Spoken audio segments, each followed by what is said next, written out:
Amém. Podem sentar, meus irmãos. Não é fácil fazer essa oração dessa música, não. Mude as coisas de lugar. Quando Deus começa a mudar, você se estressa, viu? Todo mundo cantando com o Silvio bonitinho aqui. Aí Deus começa a mudar as coisas do lugar. Aí o povo se aperreia. Vamos ter cuidado com as orações que a gente vai fazer. Mas pode fazer. Essa é a oração boa. Agora também aguente. Eu estou muito feliz de estar aqui. Veja que culto cheio. 8 horas da manhã. Então significa dizer que o culto das 10 também vai ser tranquilo, graças a Deus, e aí a gente tá bem contente com isso, muito feliz mesmo. Quem estava aqui no domingo passado, no culto das 8? Levanta a mão. Olha aí, teve um povo razoável, muita gente. Deixa eu contar, quem estava aqui vai lembrar, quem não estava, eu animo você a ir lá no Spotify ou no YouTube para ouvir o sermão que o reverendo Igor pregou no primeiro culto das 8. E eu estava ali quando ele anunciou o texto que foi pregar. Ele pregou sobre Esdras, mas ele pregou no capítulo 8 de Esdras, que tem uma expressão lá no capítulo 8 que sempre me chamou muita atenção há muitos anos. Então, quando a gente estava lendo o texto, eu estava do lado dele, aí eu sabia que eu ia pregar hoje, aí eu disse, pois domingo que vem eu vou pregar sobre Esdras também, só porque eu estou com ciúme de você. Aí ele riu, porque tem uma expressão no texto que ele leu no capítulo 8, que tem essa mesma expressão no capítulo 7, que é esse que eu escolhi para a gente ler, e que eu acho muito linda para a gente. Irmãos, a gente tem mania de, quando está crescendo, dizer que é adulto. Sobretudo quando você é adolescente, jovem, vai ficando realmente adulto, a gente fica dizendo que a gente não é mais criança. Essa frase eu ouço desde que meu filho tem 8 anos, ele diz que não é mais criança. E quando ele fez, o sonho dele era fazer 10 anos, o meu caçula. Ele acha que não é mais criança. E a gente tem mania de querer se emancipar, né? De querer ser adulto nessas coisas, mas a gente sabe que muitas vezes a gente é adulto, velho já, mas se comporta muitas vezes como criança. A gente vê nos gabinetes pastorais, nos dramas da vida, homens e mulheres feitos, experientes em tantas coisas, mas que têm sentimentos, pensamentos e, sobretudo, comportamentos infantis. E eu, quando estava pensando nessa mensagem para hoje, eu fiquei pensando que Deus gosta de orientar os maduros e os imaturos. Aqueles que têm comportamentos de adulto e aqueles que não têm comportamento de adulto. Mas a nossa ideia é que a gente amadureça. Amadureça para entender o que está por trás das coisas. Porque criança é aquela que só vê aquele presente, aquilo que está acontecendo, não conta com as consequências do que vai acontecer depois, nem sabe o porquê está no lugar, mas a ideia é que a gente não seja mais menino, que a gente seja mais maduro espiritualmente para compreender aquilo que nem sempre a gente vê com os olhos naturais. Amém? Graças a Deus. Vou fazer isso nesse texto de Esdras. Não vou falar tudo que o reverendo Igor já disse, porque ele já deu uma aula de EBD sobre Esdras, apenas para colocar todo mundo aqui no mesmo pensamento. O povo de Israel foi dividido depois da morte de Salomão, então 10 tribos ficaram no norte, 2 tribos ficaram no sul. O norte foi invadido pela Assíria, o sul foi invadido pela Babilônia, todo mundo já ouviu falar nisso, e depois o Império Persa, que tomou conta de tudo, a Assíria, a Babilônia, e Israel estava no meio. Então Israel estava uma terra ocupada pelo Império Persa, e isso passaram alguns anos, e aí apareceu um rei na Pérsia, muito conhecido, chamado Ciro, e Ciro mudou a política de ocupação, porque na antiguidade, foi assim com a Síria e com a Babilônia, Nabucodonosor e com muitos outros povos, quando se invadia, se ocupava, pegava-se os despojos, as riquezas e os homens mais inteligentes, levava para a capital do império.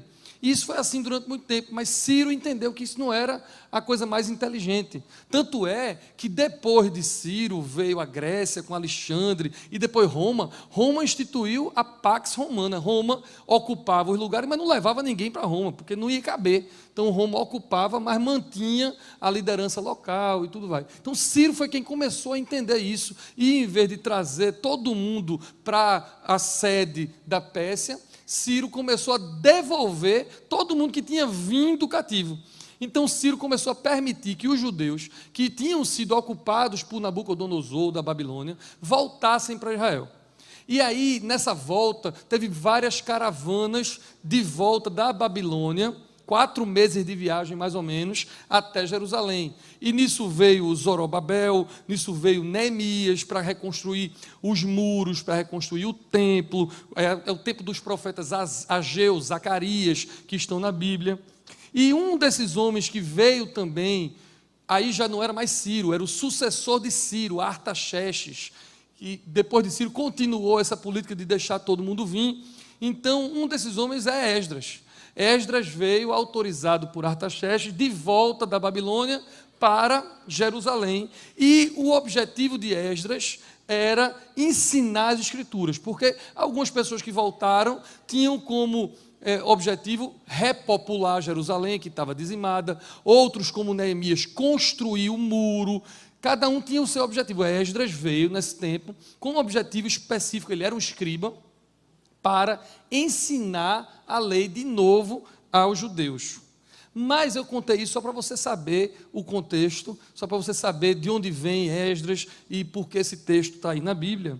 Mas o que eu quero mostrar para vocês é uma expressão que me chama muita atenção, que é a expressão a boa mão do Senhor, ou a mão do Senhor. Nós começamos a ler no versículo 6, eu vou repetir como é que está escrito lá em Esdras. Este Esdras subiu da Babilônia, era escriba, hábil na lei de Moisés, que o Senhor Deus de Israel tinha dado. E, segundo a boa mão do Senhor seu Deus, que estava sobre ele, o rei lhe deu tudo quanto pedira. Veja que coisa linda, a mão de Deus estava sobre ele, e por conta disso, tudo que ele pediu, o rei deu a ele. Alguém pode ficar inseguro quando vai conversar com o rei, e olha que o rei daquela época era o rei do mundo, era o império do mundo, era hoje o presidente da China, o presidente dos Estados Unidos, ou Putin, as maiores potências, a gente está falando da Pérsia daquela época, mas Esdras estava debaixo da boa mão de Deus. Aqueles que têm consciência do que não vê, porque ele não estava vendo a boa mão de Deus, ele estava vendo um rei, ele estava vendo finanças, ele estava vendo política, mas o que nós não vemos é a boa mão de Deus que está por trás dessa história. Então eu quero dizer que o rei, no seu caso o patrão, ou o mercado financeiro, ou a sua esposa, ou o médico que está dando um laudo, um diagnóstico, ou que está cuidando de alguém. Todas essas coisas que você vê e que são importantes, não são tudo. Há algo espiritual mais importante, que é a mão do Senhor que cuida da história. Existe alguém que cuida de você. Quando eu estava orando por Juliana agora, batizando ela, era só isso que vinha na minha cabeça.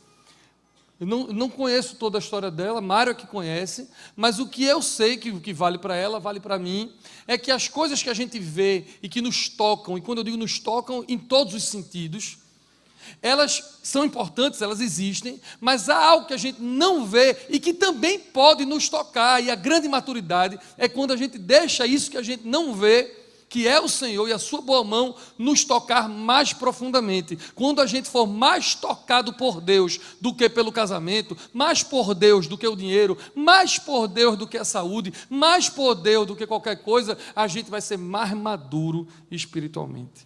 Amém?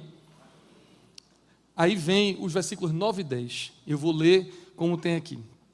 No primeiro dia do 5º mês chegou a Jerusalém, segundo a boa mão do seu Deus sobre ele. Mais uma vez, logo bem pertinho um do versículo do outro, porque Esdras tinha preparado, presta atenção nisso, porque Esdras tinha preparado o seu coração para buscar a lei do Senhor e para cumpri-la e para ensinar em Israel os seus estatutos. Mais uma vez, o autor, que pode ter sido o próprio Esdras, está escrevendo, dizendo que ele fez uma viagem que durou 4 meses, uma viagem que não tinha a segurança que a gente tem hoje, e ele ficou feliz porque conseguiu chegar vivo em 4 meses de viagem da Babilônia para Jerusalém. Por quê? Porque a boa mão de Deus estava sobre ele, e por uma outra razão, porque ele tinha disposto no seu coração, se preparado para buscar a lei do Senhor, cumpri-la e ensiná-la. 3 coisas, ele estava disposto. 3 coisas não, porque o Rodolfo fica com raiva de mim. 3 verdades, né, Rodolfo? Eu sabia que eu ia levar um esporro depois do sermão, eu já estou pedindo perdão antes. Quando eu digo 3 coisas, Rodolfo tem um infarto. 3 verdades que nós temos aqui. Ele estava disposto a buscar o Senhor, cumprir a lei do Senhor e ensinar a lei do Senhor. Porque a boa mão de Deus estava sobre ele, ele fez esses 4 meses de viagem. Eu acho isso maravilhoso. Porque no versículo 6 eu disse que o patrão, o médico, a esposa, o que for, é menor do que a boa mão do Senhor, maior e invisível. E agora eu estou falando não só de pessoas ou de lugares, mas eu estou falando de processos. A viagem de 4 meses era importante e a boa mão do Senhor era mais importante. Por ser o processo que você está vivendo, a sua viagem, o seu casamento, o seu curso, o seu concurso, tudo isso é bom e é importante, mas a boa mão do Senhor é mais importante. Para lhe ajudar a passar por todos os processos que você precisa passar. Agora, a pergunta devocional de hoje que Deus quer me fazer e fazer a você nessa manhã que você acordou para vir é: você tem disposto no seu coração, assim como Esdras, para buscar o Senhor e sua lei, para cumprir a lei do Senhor e ensinar a lei do Senhor? Porque eu não quero que você acorde cedo, venha para um culto ou participe de um evento como um cursilho ou qualquer outro, crendo que a boa mão do Senhor está sobre mim e sobre os líderes da igreja. Eu quero que você creia que a boa mão do Senhor está sobre você. E eu quero que você entenda que essa parte de buscar ao Senhor não cabe aos líderes e aos ministros, cabe a todos nós. A parte de cumprir a lei do Senhor não cabe só a nós, mas cabe a todos vocês. E a parte de ensinar também. Talvez você não venha ensinar aqui no púlpito, ou na escola bíblica dominical, ou no nosso SEB. Talvez sim. Mas com certeza absoluta, você é responsável por ensinar seus filhos, você é responsável para ensinar o seu marido, o seu cônjuge, aqueles que estão ao seu redor. Portanto, você tem que se dispor no seu coração, e não importa quantos anos você tem, viu? Porque, por incrível que pareça, num culto que começa às 8 da manhã, eu ainda estou vendo gente jovem aqui, né, Manuela? Então, cabe a você, lá na sua escola, também ensinar os seus amigos.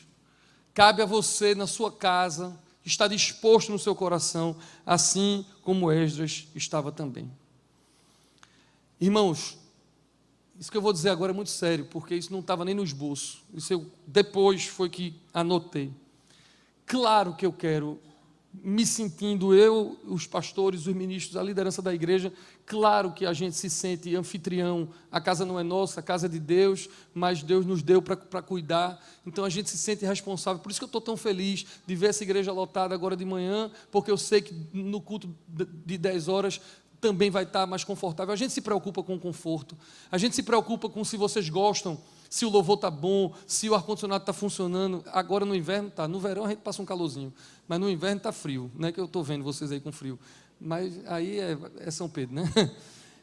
A gente se preocupa com o seu bem-estar, claro que a gente se preocupa com isso, não vou mentir. Como eu creio que Deus se preocupa com o nosso bem-estar, porque Ele é um Pai bondoso, tem prazer em nos abençoar. Deus quer que a gente fique bem, como um pai quer que o filho fique bem. Mas isso está submetido, ou seja, isso não é o mais importante. O que essa igreja faz, o que eu sei que Deus quer fazer, o que nós queremos fazer, é que você venha para cá, para dispor o seu coração, para buscar a Deus, cumprir a lei e ensinar a lei. O que é que eu estou querendo dizer? Que do mesmo jeito que no versículo 6 eu disse que o seu patrão, o médico ou qualquer coisa é menor do que a boa mão do Senhor. No versículo 9 ao 10, o seu processo, seja qual for o que você está vivendo, é menor do que a boa mão do Senhor que faz você fazer uma viagem segura. Eu agora quero terminar dizendo que se sentir bem é menor do que dispor o seu coração para conhecer, cumprir e ensinar. Eu estou mais interessado. Você pode até se sair daqui se sentindo mal. Você pode até sair daqui se sentindo confrontado ou infeliz. Não tem problema. Se nós ajudarmos você, se você ouvir a voz do Espírito que está falando com você agora, enquanto eu prego, para que você saia daqui com o seu coração disposto, ou na minha versão, preparado para conhecer, cumprir e ensinar a lei. Esse é o meu objetivo dessa mensagem hoje, muito simples. E não li tudo, porque não dá tempo, a gente tem um culto amanhã para fazer ainda. Mas se você continuar a ler o capítulo 7, Esdras vai transcrever, ipsiliteris, palavra por palavra, uma carta que Artaxerxes deu a ele. Então, o resto do texto é uma carta escrita pelo rei Artaxerxes para Esdras. E aí você vai ler a carta linda, e quando você terminar lá no finalzinho do capítulo 7, quando ele termina de contar a carta, o versículo 28 diz assim, Esdras de novo falando: assim me animei, segundo a mão do Senhor, meu Deus, sobre mim. Num capítulo só, segundo a boa mão do Senhor, 3 vezes. Hoje, parte do nosso ministério, parte do que eu faço todos os dias na minha vida, é animar as pessoas. Eu sei que há muita gente desanimada em crise financeira, desanimada em crise no casamento, crise de discórdia na sua família, crises com a própria igreja, porque somos imperfeitos e causamos dores também nas pessoas, e pela igreja, eu já peço perdão a você se você foi ferido por essa igreja ou por qualquer outra igreja. Nós temos crises, e nosso papel muitas vezes é animar as pessoas, mas estou me lembrando do meu caçula, dá um pause, que eu estava indo terminar o sermão, mas me lembrei do meu caçula. Meu caçula é uma figura, e ele gosta de animar as pessoas. Eu acho que ele puxou isso de mim, porque eu gosto de animar as pessoas. Mas ele é mais animado do que eu, acredite, se quiser. Ele tem 14 anos, mas o bicho é animado. E ele tem uma expressão que ele gosta de usar, que eu morro de rir, que eu acho que ela é uma boa expressão para a gente terminar esse sermão. Eu ia terminar esse sermão preparando para uma oração. Tu viu que eu estava preparando para uma oração, mas não vou não. Eu vou terminar esse sermão para cima. Se prepara para cantar logo. Eu vou terminar esse sermão me lembrando de Davi, que Davi faz assim, na igreja, ele é líder do Ministério de Boas-Vindas, lá da Catedral da Trindade. Então ele fica na porta da igreja, como a gente fica aqui, recebendo o povo, animando o povo para o culto, e ele fica no WhatsApp, dizendo para o povo que está atrasado para servir, culto é às 5, vocês têm que chegar aqui às 4h30, cadê vocês, cadê vocês? No time de futebol, ele é o capitão do time, e ele fica animando o povo para chegar cedo no jogo, para poder vir preparado, tudo dele é animar as pessoas para fazer, e ele tem uma expressão que é maravilhosa, que o povo morre de rir. Ele diz assim: ei galera, bora querer? Bora querer, vocês não estão querendo não, bora querer a cara de Davi. Pois é, eu acho que eu acordei de manhã e vim para o culto para dizer a vocês: bora querer? Bora querer. Eu sei que Deus quer ajudar você a dispor o seu coração. Dispor o seu coração para conhecer, dispor o seu coração para cumprir e para ensinar. E Deus vai abençoar você assim, em nome do Pai, do Filho e do Espírito Santo. Amém. Deixa eu terminar com a oração. Espera aí. Faz um belengo-dengo aí, me ajuda aí. Pronto, olha aí, Saulo chegou. Salmo 139, um dos mais lindos da Bíblia. Versículo 5. Se o culto não tivesse um outro culto para a gente fazer agora, e eu vou pregar de 10 horas lá em Piedade, ainda vou ter que chegar lá, eu ia cantar uma música. Não vou hoje não, mas prometo que qualquer outro dia desse, quando o reverendo Marcos estiver aqui, eu canto com ele essa música. Porque esse versículo é lindo do Salmo. Diz assim, o salmista: tu me cercas por trás e por diante, e sobre mim põe a tua mão. Agora feche seus olhos, curve sua cabeça. Senhor, que cada irmão, cada irmã que está aqui nesse culto, e os que estão acompanhando pela internet, que vieram com as suas ansiedades, com os seus desejos, com os seus pedidos, que eles aqui saiam desse santuário conscientes de que o Senhor é quem os cerca por detrás e por diante, e sobre eles o Senhor põe a sua boa mão, a mesma boa mão do Senhor que estava sobre Esdras e que obteve o favor do rei e que obteve uma viagem tranquila. É a mesma boa mão do Senhor que estava sobre Jesus Cristo naquele Calvário, e é a mesma boa mão do Senhor que está sobre cada um de nós essa manhã aqui na Catedral da Reconciliação. Sê, Pai, com a tua boa mão, a força para quem não tem força. Alcançado, Senhor, dá novas forças. Sê, Pai, a maturidade para quem naturalmente ainda não tem maturidade. Seja a alegria para quem está triste. Seja o descanso para quem está sobrecarregado e cansado. Seja tudo em nós, Senhor. Tu és o nosso tudo. A tua boa mão que nos cerca está sobre nós. nos ajuda, nos anima a viver essa vida olhando para o Senhor e não para as circunstâncias, olhando para o que nós não vemos, mas que é mais importante do que vemos. Essa é a nossa oração, em nome do Pai, do Filho e do Espírito Santo. Amém. Graças a Deus. Deus abençoe vocês.